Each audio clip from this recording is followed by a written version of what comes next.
Hey, this is Tarence Lauchié, and I'd like to thank you for tuning in to this podcast, The Growth Exchange.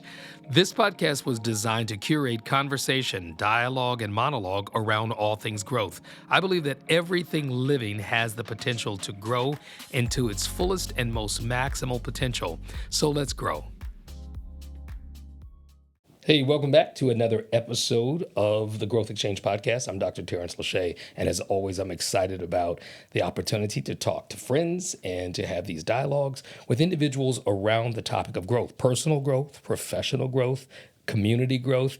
I mean, just making an impact around the world, it all requires growth. So here at the Growth Exchange Podcast, we believe that everything living has the potential to grow to its fullest or its maximal potential. Today, I've got a guest who knows a little bit about that. She's got a journey that we're going to talk about, and that's Miss Stacy Datena.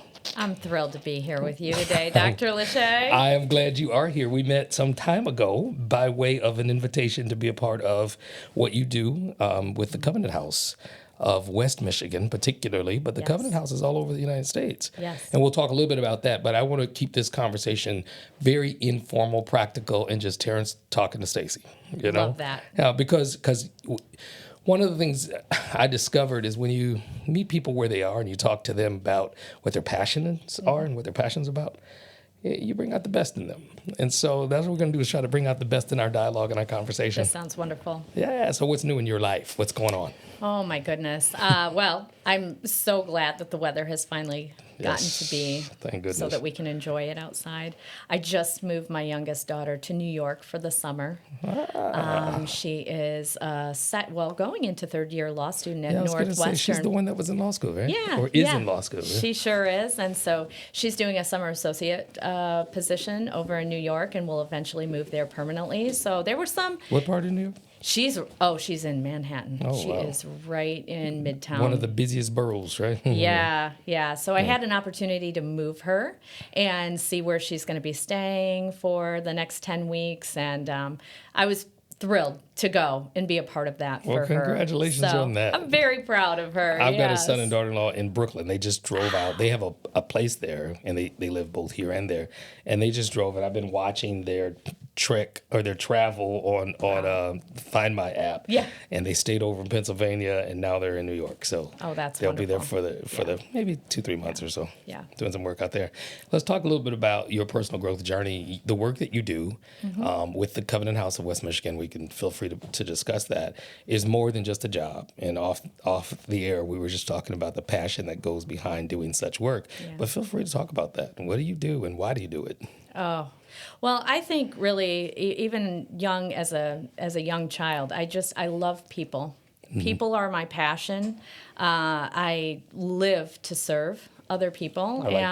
So I get to be a part of something, and I get to go every single day and see growth and potential in young people that are experiencing homelessness between the ages of 18 and 24. And more importantly, I get to share their stories with our community, which is, it's just such a joyful opportunity for me to be able to see and witness such transformation in young people's lives. Yeah, where do you think that drive comes from?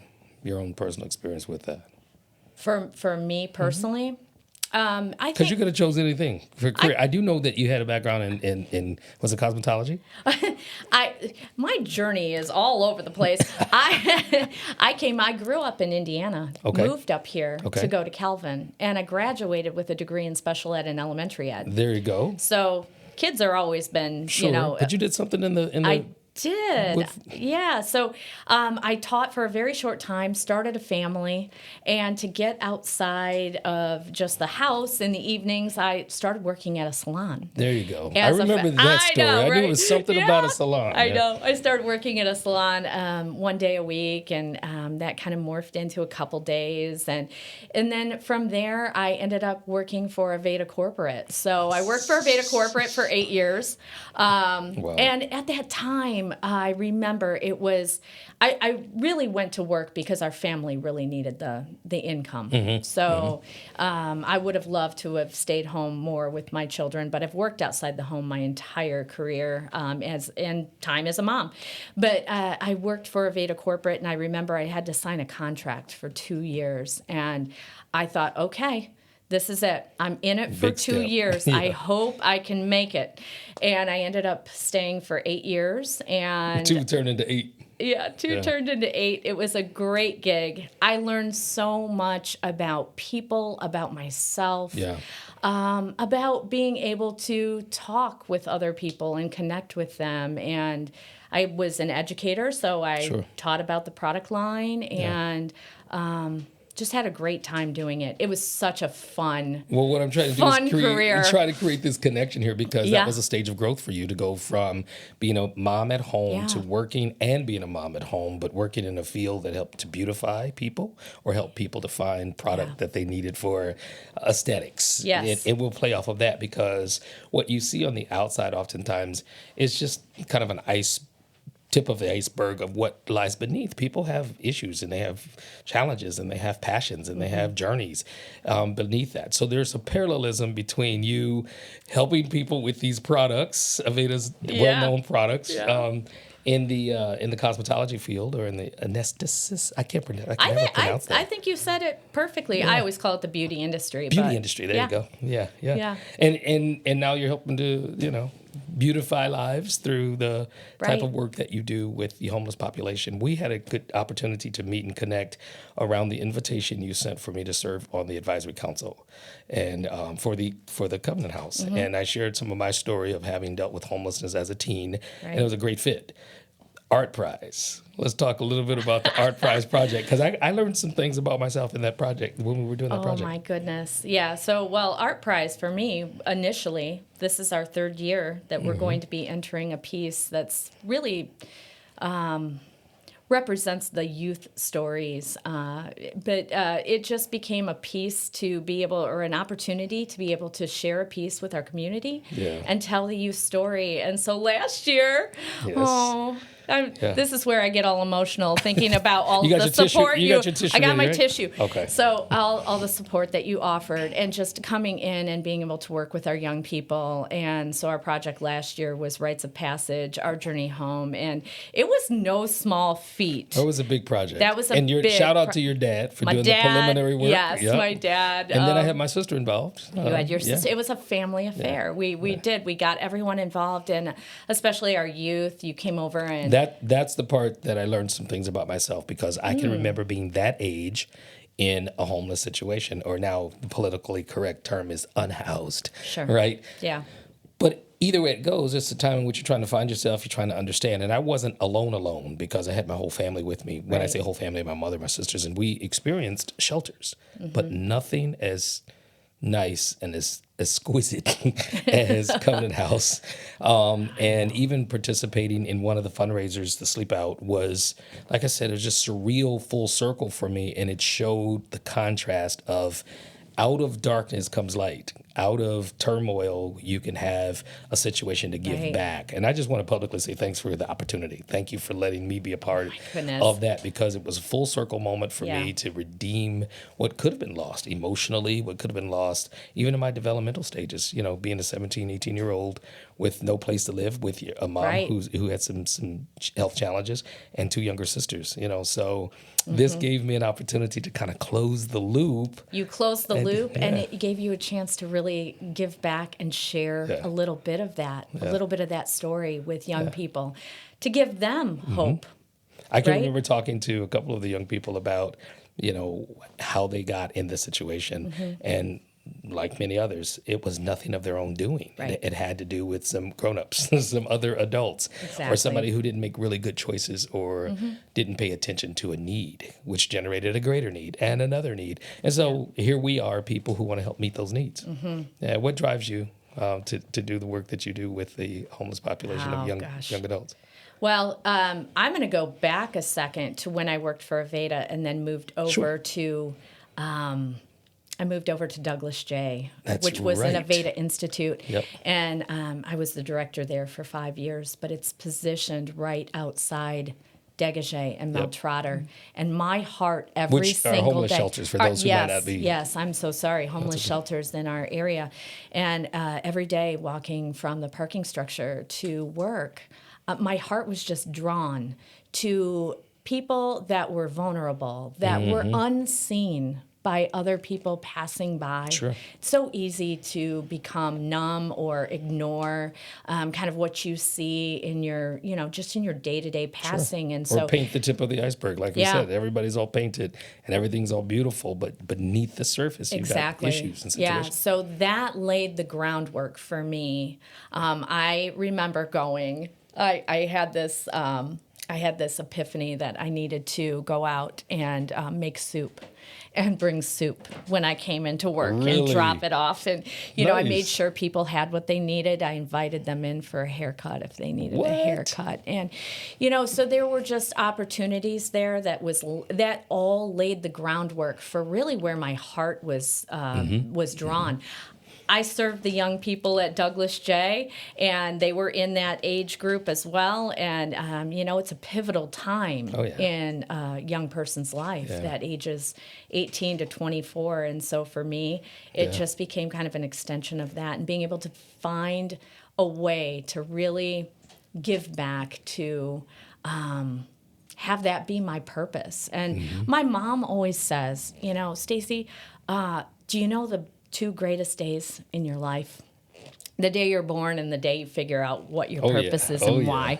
Yeah. So I feel like I like how your mom thinks. Yeah, I like that. She does. And I'm so grateful to have figured that out and to know that I'm right where God has positioned me. I like the fact that you introduced the concept of knowing that God configured your steps. There's a scripture we often talk about that the steps of the just are ordered of the Lord, and He delights in their ways. I believe that God is delighting in what you do, and it's not just a job. I notice that I get invited to be on panels or councils or teams all the time with the work that I do as a professional development trainer and a coach. And so when I accepted the invitation to be a part of the advisory council for Covenant House, it resonated. We talked on the phone for a long time. We sure did. Because I wanted to know what was entailed. I was like, Exactly. what do I need to do? Or how much involvement do you need? Right. And it has been a very positive experience of being able to do what I can, as well as others. Shout out to the entire council. But what are you looking for from people? We got about a minute before our break. What do you expect out of folks? And this is a growth thing. It is. I am an eternal optimist. I always see potential in everyone. So that's really, for me, is just the opportunity to see someone and meet them where they're at, but then also see the potential in them. And so that becomes, for me, very energizing and exciting. I walk into a room and I'm always looking for who doesn't look like they have anyone that's surrounding them. And I love to be able to, kind of be that person, that liaison, that friend in those types of situations. So, there's a term for it. After the break, we'll come up with that. Pouring into other people or inspiring people to be their best. And I think that's where we connected or resonated most definitely. We're going to take a quick break. When we come back from the break, we're going to continue to talk about Stacy's journey to growth and what she's doing, and then what the future holds. I mean, you got an attorney daughter, so who knows? Who knows? She might be able to bankroll whatever you want to do, That would be wonderful. Wouldn't that be nice? That would be great. Well, she's probably watching this. Hey, we'll be right back. Stay tuned. This episode has been brought to you by the Growth Center, Inc., celebrating more than 20 years of making a difference. The Growth Center's mission is to impact the community and the world through meaningful partnerships, which offer resources, life skills training, and other programs that strengthen individuals, families, and communities. The Growth Center is committed to developing a Christ-centered program that helps individuals grow in every area of their lives. It makes global impact, youth development, personal empowerment, financial fitness, and scholarship promotion. The Growth Center, Inc. at www.thegrowthcenterinc.org. And we are back. I've got Stacy Datena here in the podcast studio as a guest. And we're just talking. We're talking about life journeys and success and our passions for helping others, but then also the experiences that we've had that just might be something that somebody needs to hear. What is one of the most outstanding memories that you have of self-discovery? And when I say self-discovery, you talked about this passion for wanting to help other people or going into a room, seeing people who may not have anybody and providing with encouragement. It's called the sunshine effect, just so you know. It's the sunshine effect. I love this. Yeah. I'm going to use that all the time now. Yes, they call you Little Miss Sunshine, right? Yeah. Yeah, they used to call me Mr. Sunshine.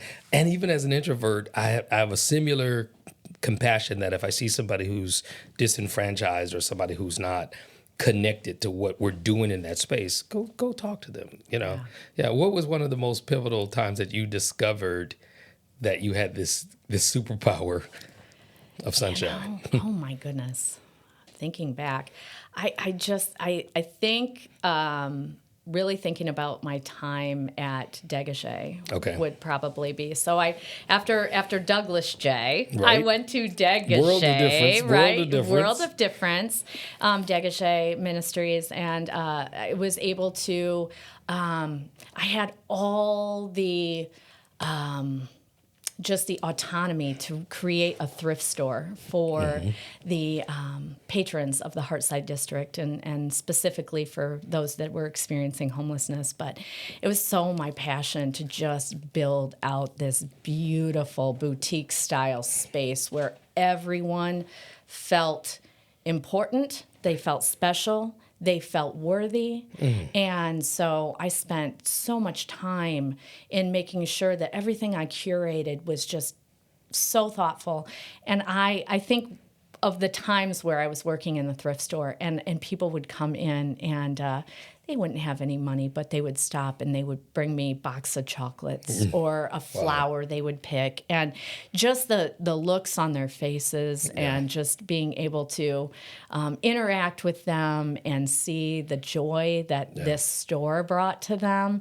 There would be a line outside. They would be waiting for me to come over and open it. And, maybe it wouldn't be my first, outstanding moment, but it surely was a shining moment in my career where I felt, you know what, this is making a true difference in people, and they are walking away.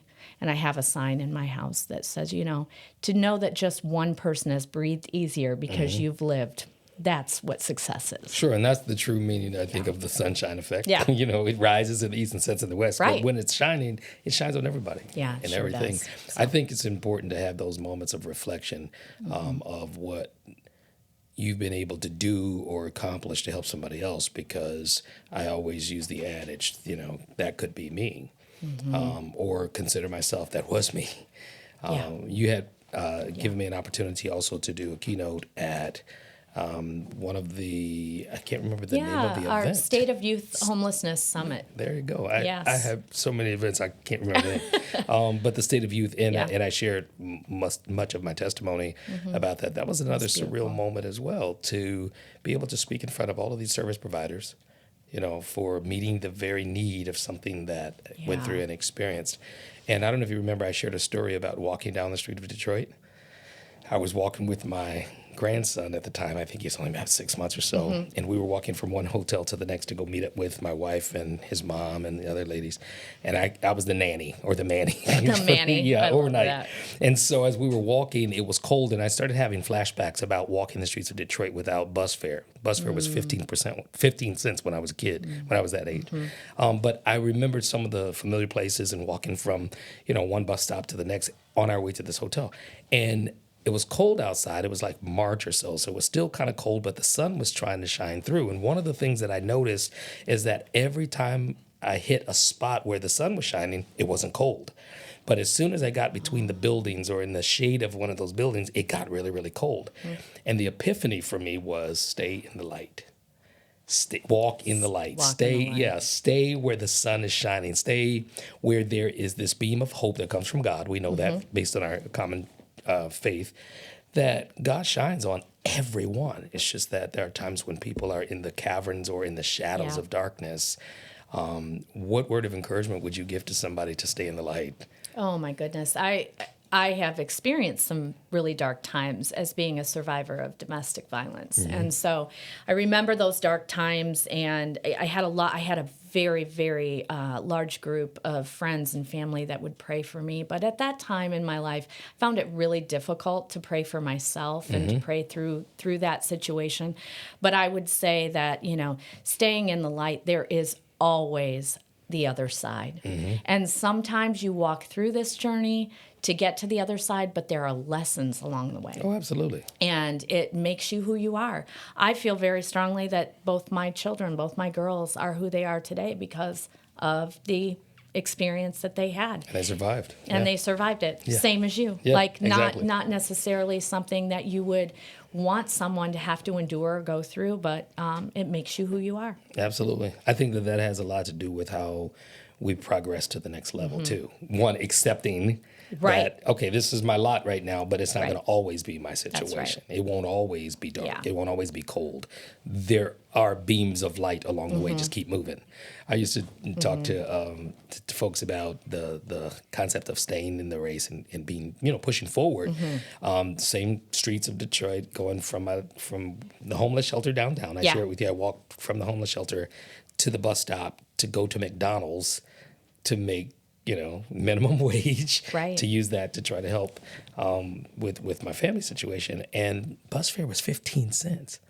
There were times when I would walk looking for a dime on the ground or looking for, enough pennies to make up the 15 cents bus fare. That was in the 1900s for those of us. Yeah. But in the midst of it, I learned the appreciation of keep moving. I didn't just stand at one spot and waited for the bus to come and hope I got 15 cents or whatever. Kept moving. Keep moving and keep going, because your growth trajectory is based on your willingness to press into the situation that you're in, and then make some resolve. What are some of the resolves that you've made? Affirmations that just simply say, this, I will do this, or I will not do that. What are your affirmations? I think from having survived what my family went through, it's that I will not have that be my personal narrative, that I failed. I did what, I knew to do at the time, and I try very hard not to relive that and have that be my personal narrative. Sure. I don't want to be a victim in life. I want to be a survivor, and I also want to be somebody who is an encourager to other people, because everyone has something that they're going through. Yeah. Not the same journey, but everybody has something, and so that is the catalyst for growth. And it can really provide opportunity that you never would have imagined. So I like that. We're not our experiences. Our experiences help to make us, but what we went through does not define who we are, or potentially could be.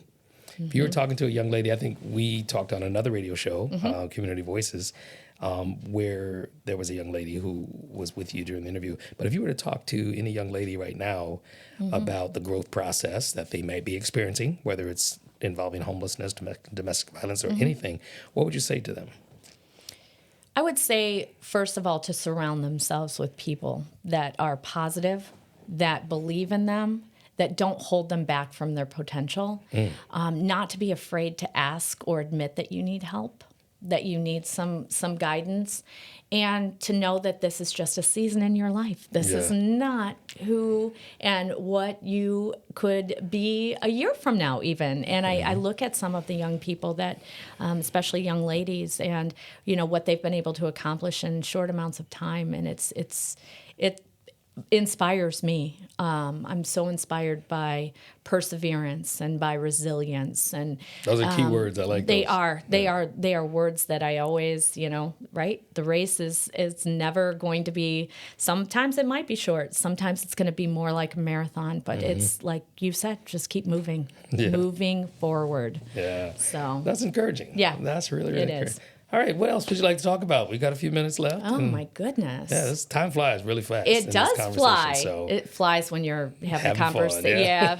Having a conversation with a friend. Yeah, I love that. There's some things that's coming up, and I'm not exactly sure when we're going to air this, but it would be good to share the work that you're doing with Covenant House and how people can get involved. Of course, giving, and it's okay to ask about the giving. Yeah. But let's talk a little bit about Covenant House as we wrap it up. Yeah, absolutely. So at Covenant House, we serve young people that are experiencing homelessness between the ages of 18 and 24, and we're helping them find their purpose and get back on their feet. I know I've shared this statistic before with you, but I find it to be very staggering that 33% of our young people have aged out of foster care. So finding that support system becomes very, very important. But I would love just to share that, at Covenant House, we are looking always for volunteers. We're looking for supporters and mentors for our young people.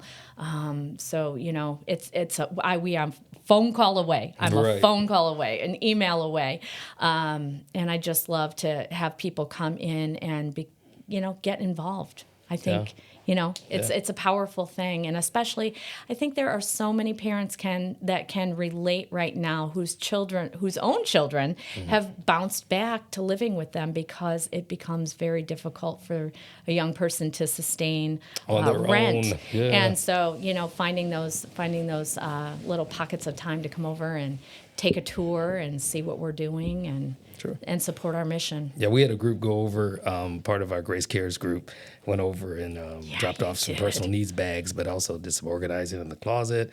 I had a chance to do what I do best, cleaning and mopping and sweeping up the cafeteria. I saw some pictures, and that was wonderful. That's fulfilling to me. Yeah, that's I agree. the kind of thing, and others will have that opportunity. Is there a number or a website or something that they should go to get a hold of you? Sure. Yeah, absolutely. So you can call us at Covenant House. My number is 616-608-1399. And then our website is Covenant House MI. So you got to make sure you get the MI in there. Because there are other Covenant houses out there, right? .org. Yeah. Yes. Well, Stacy, I appreciate you being here, and I really, really appreciate the friendship that we've begun to develop over the years now. It's been a couple of years. It has. I'm looking forward to participating with some more of the events. We got 616 Day coming up. We do. Some other things. Are we doing a sleep out again? We're doing sleep out. Yeah. I'll be seeing you lots for Art Prize. Oh, yeah, and the Art Prize. That's right, because the project, I think this project will reach more contributors. Yes, we'll get more people contributors. You're right. Yeah. Well, listen, stay tuned to all of the things that are happening through this conversation and dialogue around growth, because I'll probably have Stacy back and we'll talk some more. In fact, I'd like to do something where there's another guest that we can, have a three-way conversation. But Stacy Datena, thank you for what you're doing, and thank you for being somebody who's a catalyst. That's the word that I'd like to use for you. You are a catalyst of change and a catalyst of sunshine. Thank you so sunshine much, effect. You my can dear look up friend. the sunshine effect. Look that up. I will. Yeah, I will you bring absolutely it. And it's do genuine. that. It's real. That's what matters the most, is that it's real. Yeah. Thank you for being here today. Thank you for having me. And thank you for all that you do. Thank you. Great. Thank you for tuning in to another episode of the Growth Exchange Podcast. I'm Dr. Tarence Lauchié, and as always, let's grow. Thank you for tuning in to this episode of The Growth Exchange. I'm Dr. Tarence Lauchié. It's been a pleasure to have these conversations and dialogues with our guests. If you notice, one thing we all share in common, and that is the ability, the desire, and the potential to grow and maximize our fullest potential. So keep tuning in. Share this with somebody, like it, maybe even invite somebody. And if you'd like to be a guest, contact us with the information that's here and available for you. Let's grow.